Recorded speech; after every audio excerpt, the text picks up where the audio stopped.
미국과 한국은 굉장히 중요한 파트너십과 유대 관계를 맺고 있다. 관계 강화를 위해 계속 노력할 것이다. 젠 사키 백악관 대변인은 언론 브리핑에서 조 바이든 미국 대통령이 이달 있을 한국, 일본의 순방과 관련해 지난 60년간 그런 적이 없었는데 한국을 먼저 찾는 이유가 무엇인가라는 일본인으로 추정되는 기자의 질문에 이렇게 대답을 했습니다. 미국이 지금까지 아시아 국가에 가지고 있던 파트너 관계에 일대 지각 변동이 일어났음을 반증하는 일이 발생하게 되었습니다. 지금까지 미국은 동아시아의 가장 중요한 전략 파트너로 한국보다는 일본을 항상 우선시하는 경향이 있었습니다. 이 때문에 지금까지 미국 대통령의 아시아 순방에서 한국은 항상 일본을 방문한 이후의 방문지로 인식이 되고 있었는데요. 하지만 바이든 대통령의 순방 일정 공개로 미국의 파트너십에서의 한국과 일본의 우선순위가 역전이 되었다는 분석이 뒤따르고 있습니다. Fact King. 외교는 또 다른 전쟁이다. 전쟁터의 지휘관에게는 전함이나 보병, 탱크 등의 무기가 쥐어주고 이것들을 활용하여 승리를 이루어냅니다. 외교 현장에서는 말과 기회가 무기입니다. 새치 혀로 전쟁이 나기도 하고 나라 빚을 갚기도 하는 것이 외교이죠. 특히 국가 정상의 외교 언어는 예술 수준으로 다듬어야 하며 외교 언어의 한마디 한마디는 파장도 크고 말실수는 주워 담기도 어렵습니다. 이 때문에 국가의 외교사는 대부분 정중하게 이야기를 하며 애둘러가며 격식 있는 말로 의사 표현을 합니다. 직설적인 화법은 외교에서는 거의 쓰여지지 않죠. 외교라는 것은 사소한 언행, 사소한 행동의 순서에도 큰 의미가 담겨져 있습니다. 예를 들어 국가대표가 방문하는 날짜, 언행, 복장의 색이나 액세서리 등에도 외교적인 수식어가 들어가 있는 것이 외교의 세계인데요. 이번 바이든 대통령의 아시아 순방에서는 그 어떤 때보다 큰 아시아 국가들의 힘과 균형의 변화를 찾아볼 수 있게 되었습니다. 바이든 대통령의 아시아 순방 때문에 일본의 여론은 난리가 난 상황입니다. 복수의 일본의 언론들은 충격적이다라고 표현을 하며 미일 간의 관계에 문제가 생겼다라는 이야기까지 나오고 있는데요. 일본의 언론 매체들은 한국의 바이든 대통령의 방문 기사들을 언급하며 바이든 대통령이 한국을 먼저 찾는 것은 매우 이례적이다. 보통 미국의 대통령들이 동아시아 순방을 할 때에는 일본을 가장 먼저 방문했다라며 미국의 기조의 변화에 매우 당혹해하고 있습니다. 백악관의 젠 사키 대변인은 일본의 특파원으로 추정되는 기자가 미국이 한국을 먼저 방문하는 것에 대한 우려를 표하자 한국과 일본은 모두 강력한 동맹이라며 너무 과하게 해석하지 말라고 전했는데요. 하지만 실제로 미국이 한국을 우선적으로 방문하는 것은 최근 우크라이나 전쟁으로 인해 동북아시아의 정세가 변했고 한국과 일본의 달라진 위상과 연관이 있다고 하는데요. 이런 놀라운 해석은 미국의 전 현직 대통령 및 고위 관계자로부터 나왔고 심지어 주 미국 일본 대사를 지녔던 인물을 비롯한 다양한 관계자들의 발언에서 나온 것입니다. 가장 결정적인 것은 최근 바이든 대통령이 한국에 대해서만 특별한 관심과 움직임을 보이고 있다는 미국의 소식이 들려오고 있는 것이죠. 미국의 한국과 일본에 대한 기조 변화에 일본의 방송 매체들은 이 소식을 앞다퉈 전하며 한국을 먼저 방문하는 소식에 매우 크게 당황하고 있습니다. 일본의 외교는 예전부터 항상 미국을 1순위의 가장 중요한 국가로 다루고 있었습니다. 미국에 대해서 일본은 항상 일관적으로 밀착 외교를 지향해왔고 어찌 보면 비굴할 정도로 미국에게 굽히고 들어가는 모습을 보이고 있습니다. 미국 앞에서는 철저하게 의리되면서 미국에 맞춰주는 외교를 하고 있는 것이죠. 아베 정권 시절에는 트럼프 대통령을 환대하며 자신들을 철저하게 낮추며 골프 접대를 하며 아베 총리가 직접 트럼프 대통령의 운전기사를 자처하기도 했죠. 심지어 일왕이 트럼프 대통령을 만나기 위해 직접 나서기도 했으며 트럼프 대통령에게 하대를 당하는 굴욕적인 모습을 보이기도 했는데요. 왕을 신성시하는 일본인들의 정서상 트럼프 대통령의 행동에 수많은 일본인들이 분개했습니다. 많은 국민들의 분노에도 일본의 외교는 철저하게 트럼프 대통령에 맞춰주는 외교를 펼쳤으며 바이든 대통령이 당선되었을 당시 스가 총리는 가장 먼저 미국으로 날아갔을 정도이죠. 그 정도로 일본은 미국의 정성을 다하고 있다는 어필을 했으며 철저하게 미국의 아젠다에 맞춰주는 일본은 미국에게 있어서 아시아에서 가장 1순위 파트너로 여겨졌습니다. 미국의 입장에서는 때때로 미국과 의견이 충돌하면서 할 말은 다 하는 한국보다는 무조건 자신들의 입장에 따라주는 일본이 훨씬 다루기 편했던 상대라는 것은 부정할 수가 없는 사실이죠. 하지만 그럼에도 불구하고 미국의 입장에서는 한국에 비해 일본을 신뢰할 수 없는 나라라는 인식이 지배적입니다.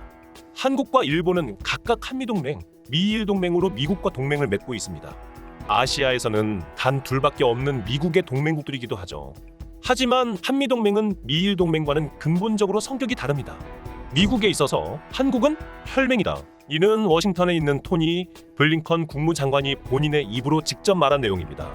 워싱턴에서 국무장관이 국제관계와 동맹국 정책을 브리핑하던 당시 일본인 기자 한 명이 국무장관에게 질문을 하나 던졌습니다.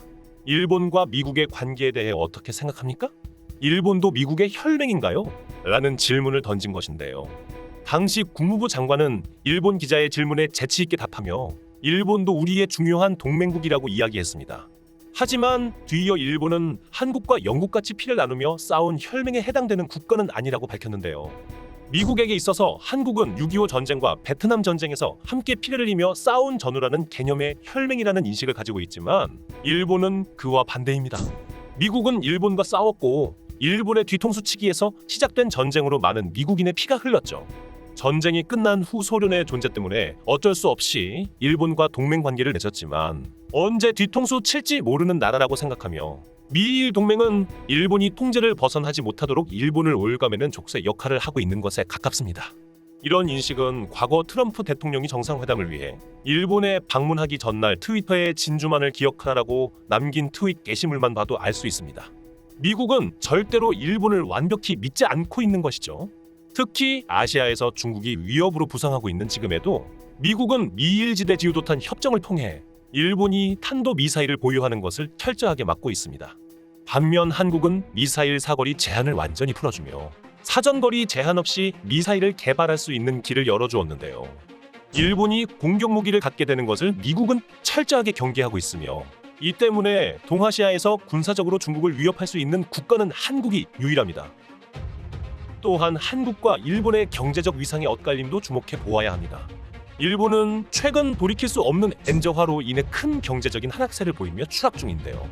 심지어는 일본이 선진국에서 탈락할 수 있다는 위기론마저 나오고 있는 상황이죠.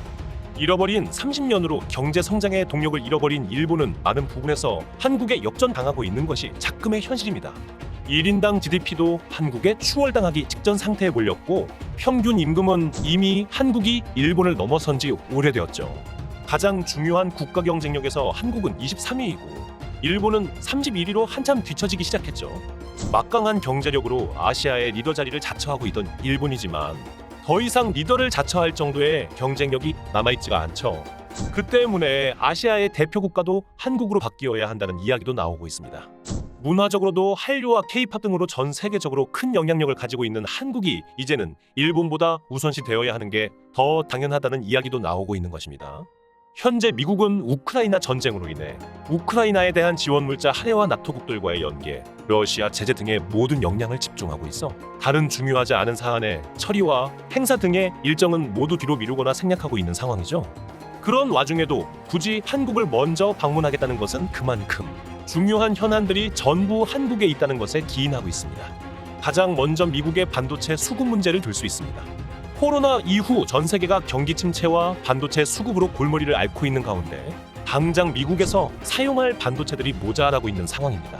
지금 시대의 반도체는 전략 물자와 동급으로 취급되고 있는 상황이죠. 자동차, 스마트폰, 가전 등 모든 분야에서 반도체 확보가 쉽지가 않은 상황입니다. 이런 상황에서 한국의 최첨단 반도체 기술과 함께 반도체 공급망 확보를 위한 약속을 받기 위한 미국의 전략적인 움직임도 있다고 보고 있습니다. 또한 한국의 4대 기업들의 총수들과 직접 만나 미국에 대한 투자와 공급망 협력을 요청할 것으로 알려졌습니다. 직접 한국 기업들의 대표들과 만날 정도로 한국과 깊은 협력을 원한다는 시그널을 보내고 있는 것이죠.